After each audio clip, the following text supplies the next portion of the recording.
Hey guys, happy Wednesday. Good to see everybody. While we're waiting for everyone to catch up, you guys ready to have some fun in the chat? Here we go. Here's what we're looking for in the chat box. If you want to join in, you can touch the little chat icon on the bottom of your screen, and you can type. And here's what we're looking for: your favorite cartoon on TV growing up as a kid. Tom and Jerry. Your favorite cartoon on TV growing up as a kid. What was it? I know I'm writing mine right now. Let's see.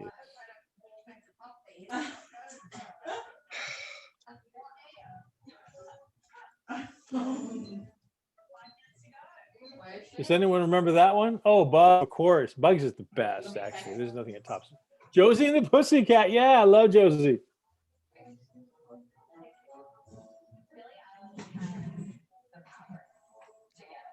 What else? We're the only ones with misspent youth. Everyone else was like reading good books, and we were busy watching cartoons. Sorry. I got to admit, I had a little crush on Daphne and Scooby-Doo until I realized, until someone told me she was a cartoon character. She really didn't exist. Scooby-Doo. So Ted, did you see if you're just seeing us, we're having some fun. Hunting Rabbit guy. On Say Bugs. what? They've Elmer Fudd? What about Elmer Fudd? The Hunting Rabbit guy. Yeah, Elmer Fudd. That was. Yeah. What's the question? Okay, so we're writing favorite cartoons on TV when growing up as a kid. What were some of your favorite cartoons on TV while growing up as a kid? Rugrats, of course. Speed Racer. Oh my gosh, that's the best. Oh, I love Speed Racer. Chim Chim Spritle. Remember his, what was his brother called?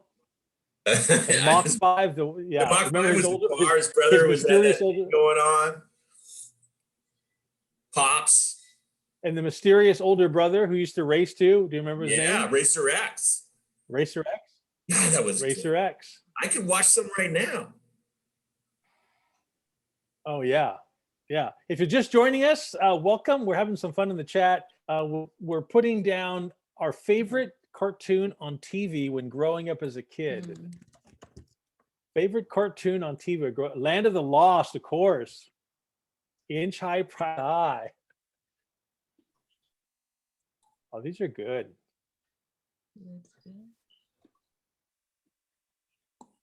Kidsville, sure. What are some other ones I wrote down here? Oh, there's one. Oh, Ninja Turtles for sure. HR Pumpkin stuff. Oh, I love it. This is all good stuff.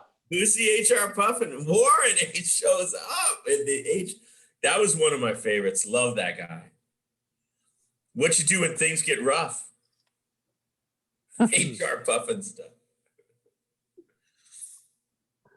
Oh, that's good. Got some. What else? What else was really good? Was there a theme song to HR Puffin stuff? Yeah, HR Puffin stuff. Where you go when things get rough. That's a lovely melody.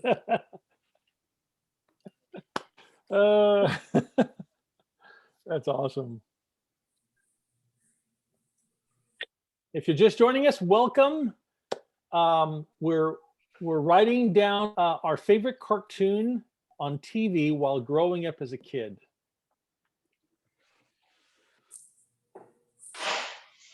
Got two Josies, a couple Speed Racers, yeah. Ooh, yeah, Quick Draw McGraw, of course. El Cabal. Love that. That was the horse with the cape with the guitar, right? Right. He'd come swinging in on his rope. Come on! And he hit him on the head with the guitar. That was, yeah. That was so good.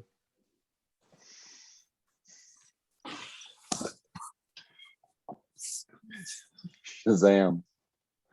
There you go. Oh, Shazam, of course. All right. Well, listen, welcome guys to class 201. where this is a class on discover spiritual maturity, where we're really reviewing 4 spiritual practices or 4 spiritual habits that really cause us to thrive and grow and mature as believers. We spent 2 weeks talking about Bible study. Last week, we started to talk about the second practice, which was prayer. And we're choosing to focus on the Lord's Prayer or the disciples' prayer that Jesus taught. If you guys remember, and it wasn't necessarily a prayer for us to pray, it was to teach us how to pray. And so he gave us a pattern.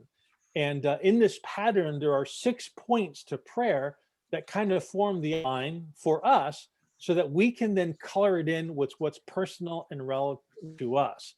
And so we got through the first 3 points of the Lord's Prayer last week. We talked about start off with praise, in that we want to start off with recognizing the character and the attributes of God and do it in a way that really touches what we're experiencing at the moment. And so one of the great ways to start your prayer is, God, you are what? And you fill in the blank with all the things that he is. And then secondly, the second point of prayer was purpose.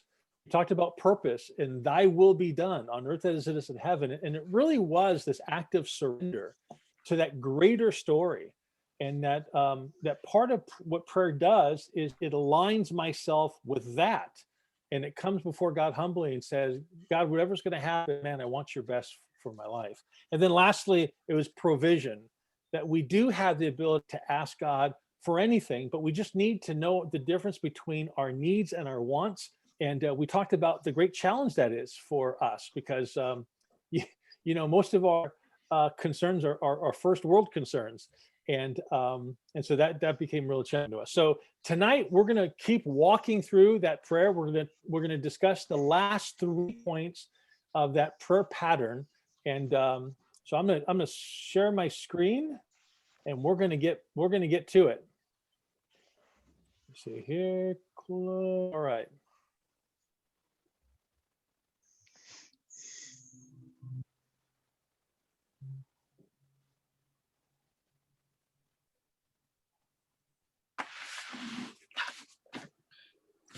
Here we go. All right.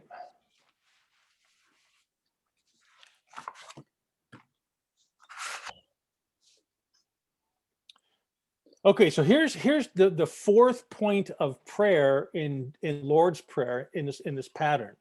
And if you're looking at your notes, it's pardon. What do I mean by that? I ask God to forgive my sins. Notice in Matthew 6:12, Jesus continues this prayer, and forgive us our debts. These are spiritual debts, of course, and he's referring to our sin, our failures, all the mistakes that we made. And this is a God that forgives. And remember, every imperfect person longs for a spiritual reset button with God and with others, but more importantly with God, right? Because all of us have often had sin kind of lie to us and say that we've done too much, we've gone too far, right? It's been too long, and we've reached this point of no return where God is not going to be gracious anymore, and nothing could be further from the truth. This is a very forgiving God. Now, it also raises a theological question, and it's a good one. If Jesus died on the cross for my sin, past, present, and future, why should we come to God with our sin? That's a good question. And if you've asked that, you're not alone. Well, if truly Jesus said it is finished, and it was his death and payment on the cross that covered and forgave my sin, then why am I still having to bring it up again and confess it and be honest with it before God?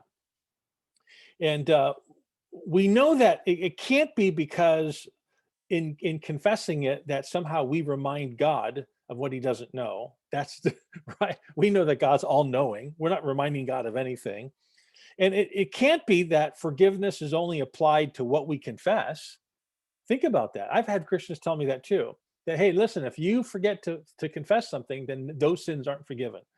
Well, what do we do when we're not even aware that we're failing or hurting someone or hurting God? How can we confess something we don't even know about? So it can't be that. And it certainly can't be to track, the sins, our sins, to make sure that, our goods are outdoing our bad. That's ridiculous. We'll never ever be good enough for God. So why in the world, if Jesus has forgiven our sin on the cross, there's a one-time thing. Why are we needing to come back and confess and be honest to God with our sin? Here's the answer. Because being honest and accountable for my actions is a necessary part of healthy relationships. That's worth writing down. Being honest and accountable for my actions is necessary. It's a necessary part for healthy relationships. You remember, God is a person, and I have a relationship with God. And so if I'm continually abusing that by not honoring his ways, and I'm not honest with myself or with him when I do it, that's going to put a strain spiritually on my relationship with God. Let me give you an example. Let's say you have a teenager, and now they have their license, and they're asking for, to borrow the car. That's just natural. And so your son or daughter says, hey dad, hey mom, can I borrow the car? And you say, I tell you what, here's the keys. Yes, you can borrow the car, but I need you back by midnight. And okay, yeah, no problem. And so this is a Friday night, and you're up late, and you're looking at the clock, and your son or daughter has not come home yet. And now it's 12:10, and now it's 12:15, and now it's 12:20, and in walks your daughter, and in walks your son, or your son. And you say, hey, I thought we agreed on 12. And your daughter or son is just completely oblivious to that. And you say, hey, listen, it's 12:20, you're 20 minutes late.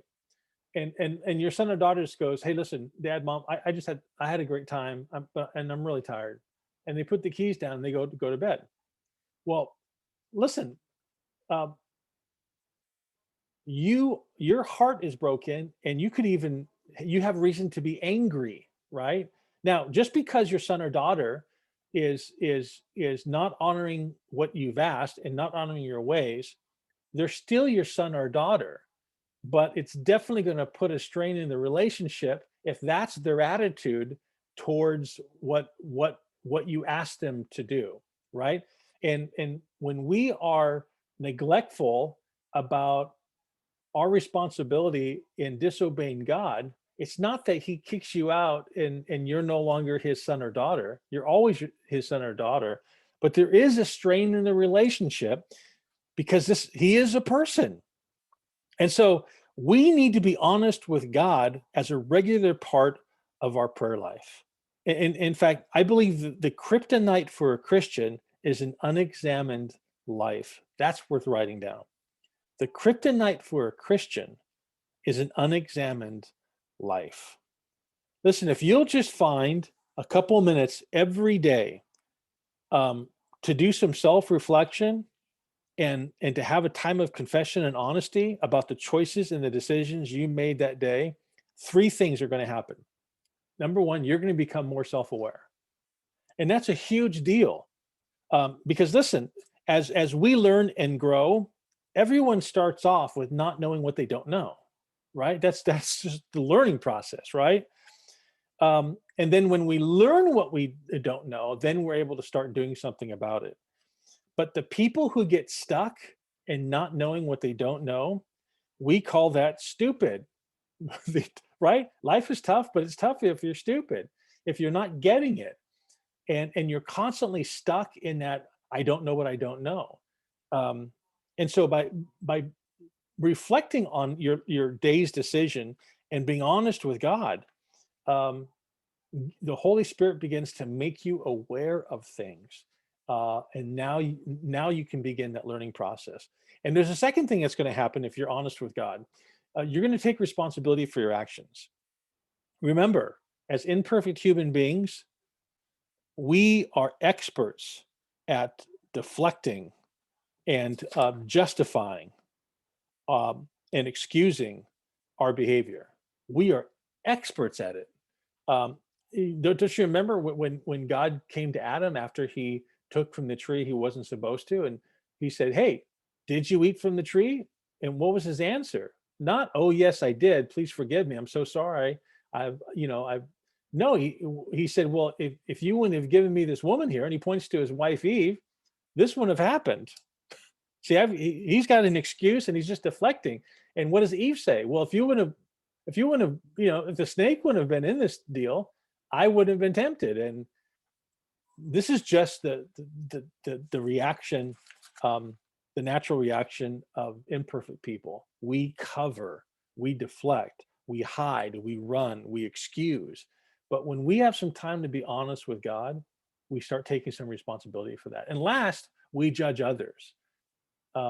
You see, we're really good at justifying our behavior, but we're even better at looking into the life of someone else and pointing the finger. That's easy for us, right? Because we judge people differently than we judge ourselves. We always excuse ourselves because of our circumstances, but we judge others because of their behavior, right? You see some unruly kid at church, and he's acting up, and you kind of, in a very self-righteous, arrogant way, you're kind of like, oh, some Christian parents, can't they control their kids? And then when you see your kid acting up, it's like, well, God's given me a strong-willed child. See, it's circumstances when it comes to you, but it's behavior when it comes to someone else. And so when we come to God and we're honest with him, and there's confession and there's reflection about the kind of decisions we made and our actions, man, all of those things, we become more self-aware, we take responsibility for actions, we judge others less, good things begin to happen.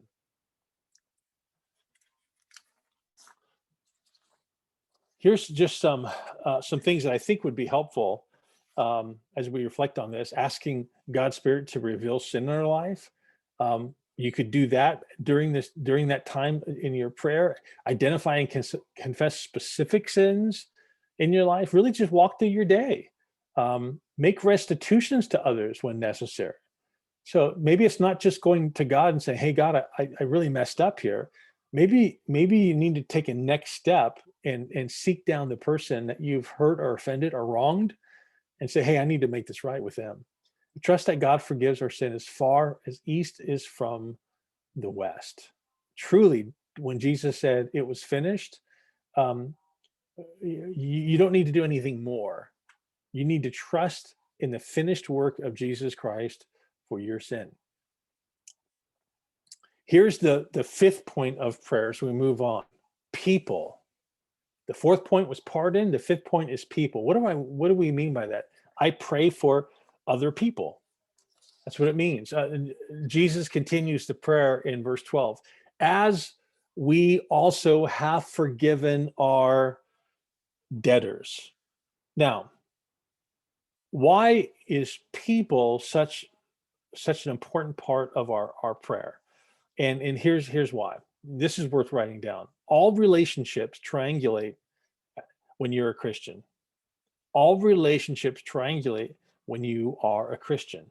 God is the unseen third party in every relationship you have in your life, right? So think of a triangle, and at one point, envision your name there. At another point in the triangle, envision God. And then on a third point of that triangle, you write in the name of any person in your life, friend, family, neighbor, coworker, boss. And if I understand my Bible correctly, all of those relationships work in sync. And so when I'm out of sorts with people and holding grudges and mistreating them and not valuing them, it's going to affect my relationship with God. And when I'm in an unhealthy relationship with God, I'm going to have unhealthy relationships with people. All relationships triangulate when you're a Christian, because God is the unseen third party in every single relationship. Now watch this. This is how it works. I believe that our deepest hurt and wounds will never be from something, but will always be from someone. That's huge. Your deepest hurts and wounds in life will never come from something. it'll come from someone. I mean, we've all been mad about things, certain things before, but it doesn't come close to being mad at someone. And it's so hard to shake it off when you're upset and angry with someone. It will derail you spiritually, because all relationships for us as Christians triangulate, right? And this is where the pain comes from, right? The deeper the commitment I have to people, the greater the pain. The closer I am to people, the more vulnerable we are with them. And so by getting close to people, we take risks and we put ourselves out there. The expectations become greater with the people that we're closer to. And then there's greater pain when they let us down. So that's when it really, really hurts. When they cross that line, the people who are strangers, that anger is for a moment. But when someone hurts me and we know each other, and we're close, and I've been vulnerable with that person, and I've stuck my neck out for that person, that's when it really hurts. That's where a lot of the pain comes from. I got to I'm a big fan of country music, and so I track with a lot of songs that just have meaning to me. And there was a song called Tin Man that Miranda Lambert, country singer, came out with a while ago. And she writes about the Tin Man based upon the character in the Wizard of Oz movie, of course. And this is the character who was always in need of a heart, right? You remember the story, the Tin Man? And so in her real life pain in that season, in that moment of her life, she writes this song where she is, in a fictitious way, telling the Tin Man that maybe not having a heart isn't such a bad thing, because of what she's gone through. Listen to the lyrics of the song. It's called Mr. Tin Man. Here's the lyrics. Hey there, Mr. Tin Man. You don't know how lucky you are. You shouldn't spend your whole life wishing for something bound to fall apart. Every time you're feeling empty, better thank your lucky stars. If you ever felt one breaking, you'd never want a heart. Hey there, Mr. Tin Man. You don't know how lucky you are. I've been on the road that you're on. It didn't get me very far. You ain't missing nothing, because love is so damn hard. Take it from me, darling. You don't want a heart. Hey there, Mr. Tin Man. I'm glad we talked this out. You can take mine if you want it. It's in pieces now. By the way there, Mr. Tin Man, if you don't mind the scars, you give me your armor and you can have my heart. Man, that's where we live. And every single one of us have been there and experienced that kind of pain. And so when you say, well, what's the answer? The answer is finding forgiveness so that we can move on and give us a health. When we start having that healthy relationship with people, we start having healthy relationship with God. And listen, all of us have, porcupines in our life. You know what a porcupine is? A porcupine is someone who's really, really hard to get close to without getting hurt. It could be for a lot of different reasons, their personality. It could be something in the past. It could be a point of failure from them in your life. I don't know what, but there are particular people who just have rubbed you, wronged you, and they are now a porcupine. It's just incredibly hard for you to forgive them and to even get along with them and to make that relationship right. And but we need to find forgiveness. And so what I wanted to do is just share with you real quick. Notice on the slide, there are 6 myths of forgiveness that I think will help you find forgiveness for that porcupine in your life to move on. These are myths. For instance, forgiveness takes 2. That's not true. That person may not even want to talk to you or even get things right, but you can, before God, release that person and let that go. It doesn't take 2 people. You say, yeah, but they're not returning my phone calls and they're not operating and they don't want to meet with me and they don't want to hear me. It's okay. Then you go before God and you forgive that person. But forgiveness doesn't take 2, it takes 1. Hey, listen, there are going to be relationships that you can't put back together. So you do your part and release that person. Forgiveness means forgetting. That's ridiculous. You're not going to forget that. That was a huge hurt and pain in your life. Jesus calls us to forgive. It doesn't mean that we're going to forget. It's just human to have that memory. Forgiveness withheld punishes the other person. No, it doesn't. It punishes you. We somehow think that, you know what, I'm going to teach them, I'm going to show them, I'm going to get back at them. And so you hold the grudge and you withhold forgiveness. And all that does is imprison you. Someone once said to withhold forgiveness is like drinking poison and thinking that it's going to kill the other person. That's powerful. Forgiveness ought to feel painless. No, it doesn't. Sometimes it's really hard and it really hurts to have to face this and address it. And there's often a lot of deep emotions with forgiveness. You can't spiritualize that pain away. It's just a part of it. And then forgiveness happens in a moment. That's not true either. Sometimes it's a process. Sometimes you're honest before God and say, God, I know I got to let this go. I know I got to forgive this person, but I can't right now. I'm not there. And but you may be in a month, you may be in a year. Sometimes these are little by little. You're taking these baby steps to release it. And lastly, forgiveness allows someone to take advantage of you. That's not true either. It's very possible that someone could wrong you. You could still extend forgiveness, but it could mean that there are still consequences directed at that person, and there's boundaries that you might have to erect. So just because someone wrongs you, especially if it's in a taking advantage or abusive way, that doesn't mean you can. Forgiveness doesn't mean you continue to allow that person to walk all over you and take advantage of you. Absolutely not. So I could forgive someone and at the same time simultaneously erect a boundary. There are people and even family members in my life where I've had to do that. I have a boundary, and there are limitations I have as to when I'll see them, because they are just destructive people, and I'm not going to be taken advantage of again or walked on. And so I have boundaries. There are people who I've had to give consequences to because of the things that they've done. So let's make sure we have a biblical understanding of forgiveness and what that looks like. Let me give the very last one. Here's the very last one.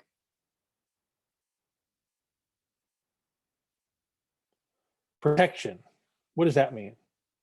It means I ask for spiritual direction. I ask for help. Notice as Jesus concludes the Lord's Prayer in verse 13, he says, "And lead us not into temptation, but deliver us from the evil one." And so, first of all, we need to address, what is temptation? Temptation is when you are lured away to do something that you shouldn't. That's what it means. You're lured away into doing something that you shouldn't. And it's interesting. In the book of James, he actually uses the illustration of baiting a hook to fish. Right? When that fisherman baits the hook, he makes it look like a worm, and he throws it down under the water, and he's saying to himself, fishy, fishy, come eat this stuff. I got dinner for you. And he knows that when that fish bites in and falls for the bait, he's actually getting a hook in his mouth, and that fisherman has got him. That's exactly how temptation works with us.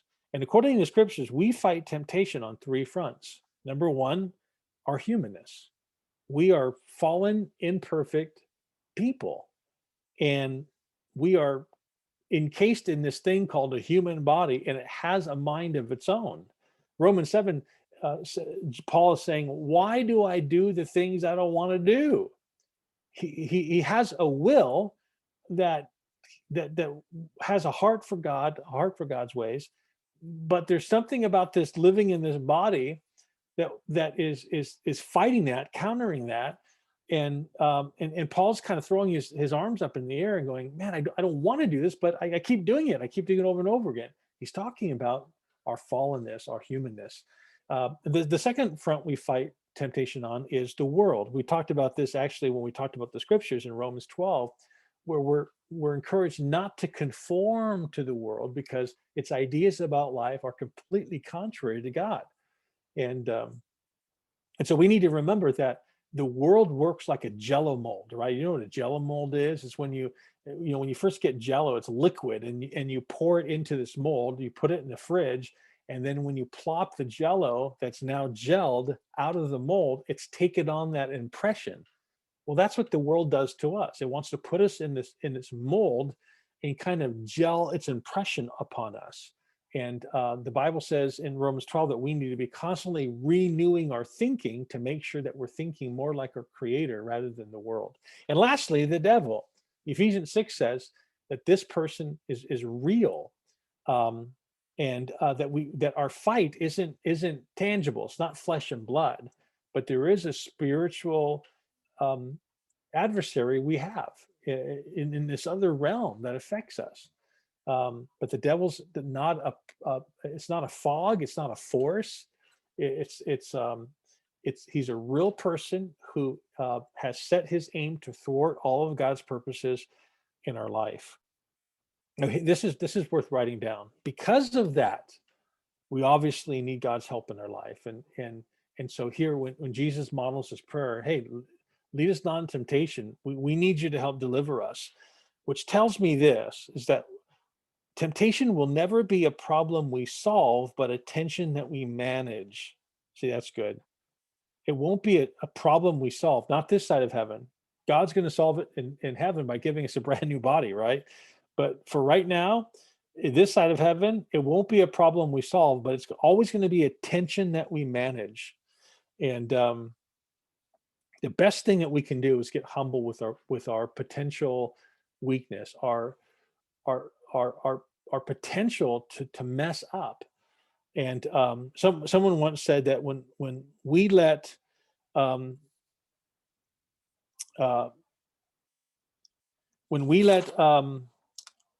people see the cracks in our armor, God's light shines through. I love that.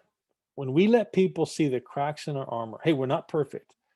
I make mistakes. And so I'm never going to set myself up to believe I don't need God's help. I'm always going to be humble because at any time, it could be me. It could be my turn. And the right time, the right place, I could lose my guard and I could mess up. And so I'm not going to act like I'm Joe Superman as a Christian. I'm always going to need God's help to fulfill his ways in my life. So I love the person when he said, man, when the people see my cracks in the armor, God's light shines through. And I love that. I hope he's going to shine through your weaknesses too. And I hope we cling to him. I hope we don't confuse our confidence with arrogance, and that we're always willing to surrender humbly to God's help in our life when we have temptation. Okay, here is a review of the 6 points of prayer. Praise, I begin by expressing my love with God. Purpose, I commit myself to doing God's will. Provision, I ask God to meet my daily needs. Pardon, I ask God to forgive my sins. People, I pray for other people. Protection, I ask for God's direction. Remember, these form like a kid's coloring page, the thick black outline of the prayer, so that you can color it in and make that prayer personal with all the things that are relevant to your life in that moment. So, okay, so that concludes our lesson on prayer. And I'm going to turn us over to our groups for some discussion. And Vivian, make sure we get at least a good 20 minutes. Okay. All right, guys, we'll see you on the other side.